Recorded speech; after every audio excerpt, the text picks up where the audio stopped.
Esse livro novo que tá escrevendo aí é sobre o quê? Não, o novo vai ser uma coletânea de todas as crônicas que eu escrevo para jornais. Entendi. E o último que eu estou preparando, o original, para relançar, para lançar uma segunda edição, é um livro foi o último que eu lancei em 2016, dezembro de 2016, que conta a história da parte judia alemã da minha família. Parte do meu pai, parte da família do meu pai. O pai do meu pai era um judeu alemão que veio em 34 para o Brasil, foi um dos primeiros a perceber ali o perigo que surgia com o Hitler, né, porque muitos judeus demoraram um pouco a perceber. E então eu resgatei a história dessa parte judia alemã da minha família. E de que maneira? Esse meu avô veio para o Brasil, para o Rio de Janeiro, casou-se com a minha avó, que era filha do primeiro arquiteto do Brasil, que é nome de rua lá no Rio, não sei se você conhece, professor Gastão Baiana, que liga ali Copacabana à Lagoa. E a vida inteira, esse meu avô morreu, eu tinha 3 meses de idade, então eu não o conheci. E a vida inteira a gente quis saber mais dessa parte, né, alemã, judia da família, e minha avó sempre desconversou, nunca gostou de falar de nazismo, de holocausto e da família na Alemanha, sempre negou que tivesse guardado cartas, correspondências ou alguma documentação da família na Alemanha.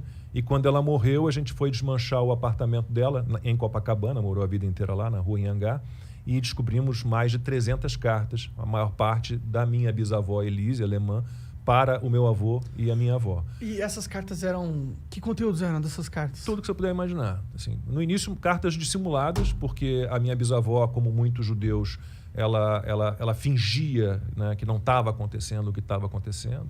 Né? Ela tentava se proteger de alguma forma. Né? Então, as cartas no início, você vê muita dissimulação, você vê que ela não está contando o que realmente está rolando na Alemanha, mas a partir de um certo momento, aí realmente ela começa a contar. Então, basicamente de que maneira a vida dos judeus na Alemanha as vidas foram se deteriorando, né, com a segregação, com a perseguição, né, até a solução final, que foi o extermínio interessante demais, dos judeus.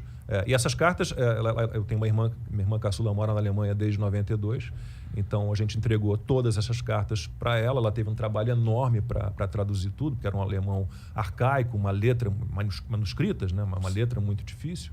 Ela traduziu tudo e começou a botar uma pilha em mim. Olha, a história é incrível, a história é sensacional, eu vou me aprofundar na pesquisa sobre a família, tenta se aprofundar no ensaio histórico ali, na pesquisa sobre o período, e aí reuni todas essas informações e usei essas cartas de várias maneiras. O livro se chama Cartas de Elise, uma história brasileira sobre o nazismo, e essas cartas, algumas são publicadas na íntegra no livro, né, porque elas são, né, representativas, né, emblemáticas daquele momento.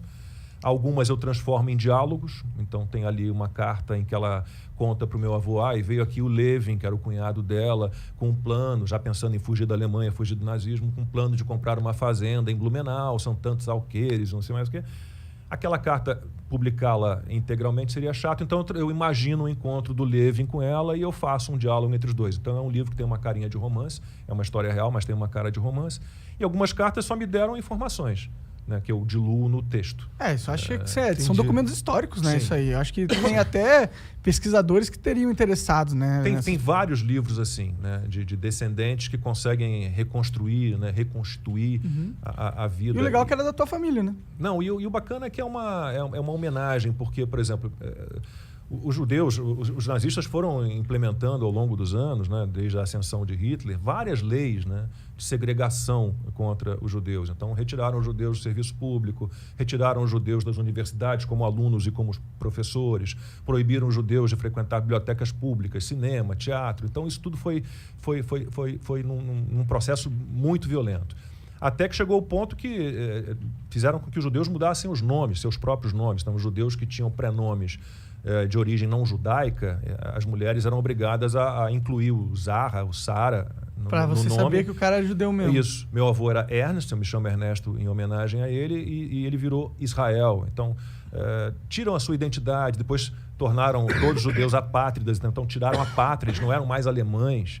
Então, o livro foi uma homenagem, né, uma devolução à vida da minha bisavó, dos meus tios avós, dos meus primos, todos que foram dizimados pelos nazistas. Né? Isso é uma parte da história humana triste. Que é triste, é chocante, né, Eu já fui chamado de nazista, né?